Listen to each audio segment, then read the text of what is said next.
So what's up sa mga kahombre ko dyan? Makagaga, what's up man na naman nga pala to. At syempre mga kahombre ko, alam nyo na, today is the day kung saan atin tatalakayin ang the biggest ever bakla eater, the biggest ever bad ding killer. Sir Jack, mga kahombre ko. Mga kahombre ko, itong issue na to ay manggigit na lang talaga ako kasi these two are my friends. So, medyo mahirap sa akin, no? Mapa Sir Jack man, laban kay Vice Ganda o kay Ayon Perez man, these are my friends. So, babasahin ko lang yung sinulat ng aking researcher para magkaintindihan tayo lahat at matimbang natin kung sinong tama at sino ang mali. Anyway,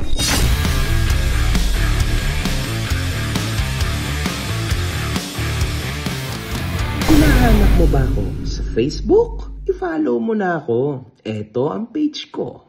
sa mga hindi nakasubaybay, meron na tayong dalawang video ukol kay Sir Jack, okay? Sa ngayon, nagkaroon ng argumento si Sir Jack at partner ni Vice Ganda na si Ayon Perez. Very clear yan. Ngunit, saan ba ito nagsimula? Sa pagtapos ni Aura Briguela ng kanyang high school, nagawang i-post ito ng ABS-CBN sa kanilang social media. Sa pag-ulat ng ABS-CBN kay Aura at tinawag siya na her, pabirong binatikos naman ito ni Sir Jack. Anong her? Good luck, bro. Dahil dito, nagawang lusubin ng LGBT community si Sir Jack. So, di ba dapat, bro? Sa pagiging mabuting tao na lang babawi, sumablay pa. Anong good luck, bro? Mga baliw din to bata eh. Matapang na sinagot naman ni Sir Jack ang lahat na dumating sa punto na na-deactivate ang kanyang Facebook, kung maalala natin. Bumalik din naman ito after 2-3 days na verified pa. Lupit ha. Sa duloy, nagawa niya rin gumawa ng merch ukol sa issue. Dumating din sa punto na magkakaso ito at kakasuhan rin siya ng isang non-government LGBTQ organization. I suggest na panuorin ang second video na ginawa namin kay Sir Jack para sa buong detalye ng mga kaganapan, mga kahombre ko. Si Vice Ganda ay kilala bilang isang sikat na artista at open sa pagiging bading niya. Ay nakatanggap ng Best Actor Award sa FAMAS, mga kahombre ko. Napakagaling po na actor ni Vice Ganda. Alam naman natin yan. At siya po ay isang legendary na host and actor at the same time. At dahil dito, nagawang magbigay ng komento ni Sir Jack. Congrats, sir! Deserve mo ang Best Actor. Dito naman hindi nagbigay komento si Vice Ganda. Dito pa lang, mga kahombre ko, masasaksihan natin na nagpapapansin talaga ang aking kaibigan na si Sir Jack sa aking kaibigan na si Vice Ganda. Okay? Comment! Final boss ka na, Sir Jack. Anyway, DDS si Sir Jack. At maaalala natin ginawang katatawanan ni Vice Ganda ang sitwasyon ni ex-President Duterte sa Netherlands, na ito'y pinag-ugatan o pinagmulan ng pagkagalit at pagtira ni Sir Jack sa kanya, mga kahombre ko, ha? Nothing beats a jet ski holiday. Right now, from Manila to West Philippine Sea by jet ski. Get unlimited water walking from China's vessels and free trip to The Hague by the ICC. Promo applies to DBS only. Big allowance and BBMs are prohibited. Huwag niyo kong subukan mga putang ina niyo. Kumakalat ngayon ang isang balita galing sa Billionaire News kung saan nabalitang si Vice Ganda ay gustong ipantapat ng isang direktor kay VP Duterte sa pagka-presidente sa 2028. Tapatang Vice Ganda at Vice President Sara sa 2028. Yan daw ang solusyon para maharang si VP Duterte sa pag-upo sa Malacanang Palace. Ayon sa award-winning director na si Lav Diaz, kailangan pop culture ang titibag sa vice-presidente. Para sa film critic, si Vice Ganda ang dapat itapat dahil siya ang icon ng pop culture. Suggestion pa ng batikang direktor, kailangan katandem ni Vice, sina Senator Risa Hontiveros, Congressman Chel Jokno at Mayor Leni Robredo. Ang goal lang naman daw ay kailangan manalo ang komedyante at mag-resign din agad. Hugot pa ni Direk, kailangan ng mapalitan ang mga Duterte na master daw sa myth-making. Sa nasabing balita, nagawang magbigay komento dito ni Sir Jack. So pag nanalo si Sir Vice, si Ayon ang First Lady. Oh, man, hindi ko to alam, mga kombre ko. First time ko to nabasa and it's actually funny, man. Sir Jack is a legend pagdating sa comedy, mga kombre ko. Pero, oh my God, naisip mo pa yun. Bali. Dito naman, hindi nagbigay komento si Vice Gandang muli, mga kombre ko. Wala. Sa nangyaring rally noong September 21, nagawan dumalo at makipagkaisa ni Vice Ganda kasama si Ayon Perez. Nagbigay din ito ng talumpati na napakalakas, mga kahombre ko, at siya ay nagmura-mura pa dahil sa kanyang galit, mga kahombre ko, sa pagnanakaw ng mga involved sa flood control budget issue, mga kahombre ko. Huwag nating kakalimutan, si Vice Ganda po ang highest taxpayer, mga kahombre ko, ha, sa buong Pilipinas pagdating sa mundo ng entertainment. So, my God, man, I think talagang meron siyang boses dito kasi siya po ang highest taxpayer, mga kahombre ko. So, my God, man.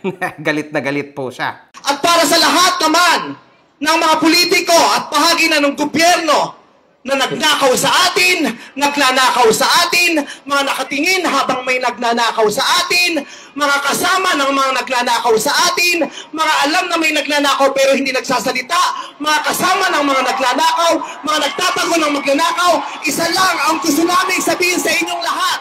Patawad kay Father pero ninyo! Aput-aput na ka ng mga puta! Katatapos lang ng misa, pero Panginoon, patawarin nyo kami, pero totoo yan. Ito ang wika ng lahat ng mga Pilipinong ninakawan. Putang ina nyo! Putang ina nyo! Putang ina nyo! Putang ina nyo! Hindi naman ito nagustuhan ni Sir Jack at nagbigay ito ng negatibong komento tungkol dito. Anong kabaklaan yan? Di mo mabanggit ang pangalan ni Tambi tapos kinakampihan mo pa ang teroristang NPA na mas masama pa ang korap kesa sa kanila. Tapos si BBM, di mo masabihang siya ang punot dulo ng karumal-dumal na nakawan.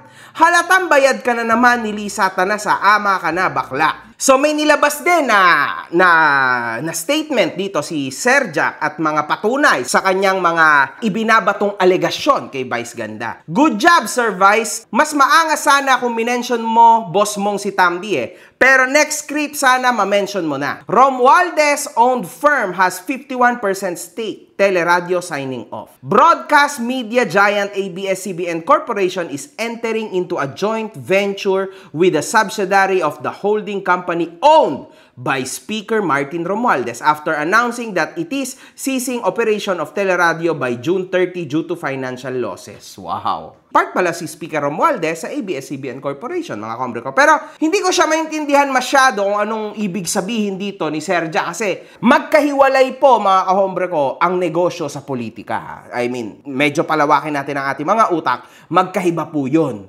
Politika at personal life at lalong-lalo na negosyo. Medyo magkaiba yun, ha. So yun, mga kombre ko. Sahod day na ulit ni Mingan. Maraming salamat, mga kombre. Oy, maraming salamat sa inyo, mga kahombre. Unang-una sa lahat, hindi ito illegal, ha. Hindi ito galing sa flood control. Siyempre, ito yung bunga ng paghihirap namin. Hindi nga ganun kadali yung aming pagdi-daily upload.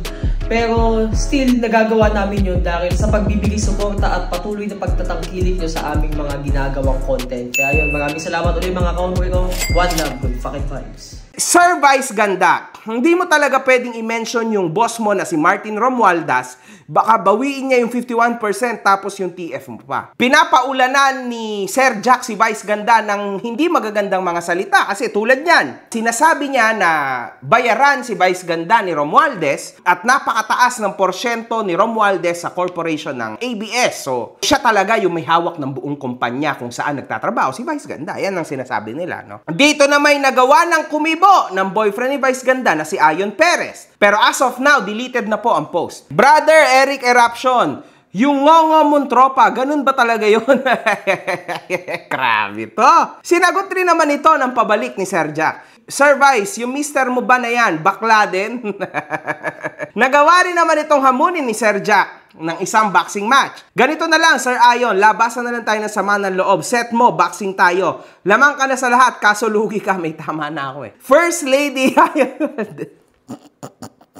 First Lady Ayon Valdez, hindi ko naman babanatan niya Mr. si Vice Ganda kung hindi niya binasto si President Rodi Duterte. Okay, so dito mga kahombre ko, nawala sa composure si Ayon Perez. Ayon Perez, no, nanunood ka sa akin, I know man, nanunood ka. Sana hindi ka nalang pumatol kay Sir Jack. Alam mo naman na social media influencer si Sir Jack, although wala siyang kinikita sa Facebook niya, pero alam mo naman na ayan yung hinahanap niya sa inyo ni Meme Vice, ang magkaroon ng reaksyon.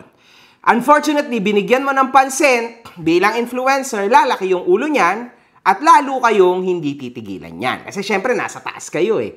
Diba, binabanatan kayo na nasa baba, what do you expect? Kapag sumagot ka, ganun yung mangyayari. Alam ko naman, Ayon Perez, no? Kung gaano mo karespetado si Meme Vice, and kung gaano mo siya kamahal, I know that ako ay witness dyan, mga kahombre ko. Pero, sana hindi mo na lang pinatulan ito para sa akin, no? Kasi kundi, as of now, di ba, lalala yung sitwasyon. And actually, uminit siya lalo dahil pinatulan mo. Pero kung di mo yan pinatulan, for sure, hindi yan iinit ng ganito. So, yan. Para sa akin, mga kahombre ko, sino bang tama at sino mali? Sabi ko, I'll try to be in the middle. Kasi mga kahombre ko, parehas silang may pinaglalaban. Yung isa, sa pagiging LGBT. Yung isa, ang tinitira niya yung mga masasamang bading. Kumbaga, kung tawagin niya ay mga baklang kanal. Pero yung mga karespe-respetong mga bading, wala namang problema si Sir Jack dyan. Paulit-ulit niya na yung sinasabi, mga kahombre ko. So, hindi siya against sa mga bakla, bading na ayos naman, na normal lang, kumbaga, para sa kanya, no?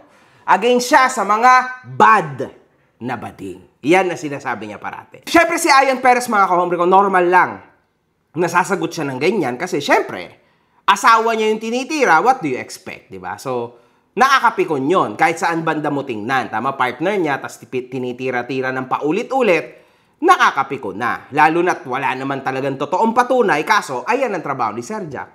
Ang mampikon, mang-asar. Wala tayong magagawa dyan, mga kahombre ko. So, maybe, balance lang to, tama? Kayo, ano sa tingin nyo? Sino ang tama at sino mali? Comment down below. One love. Good fucking vibes. Mga putang ina nyo kayo.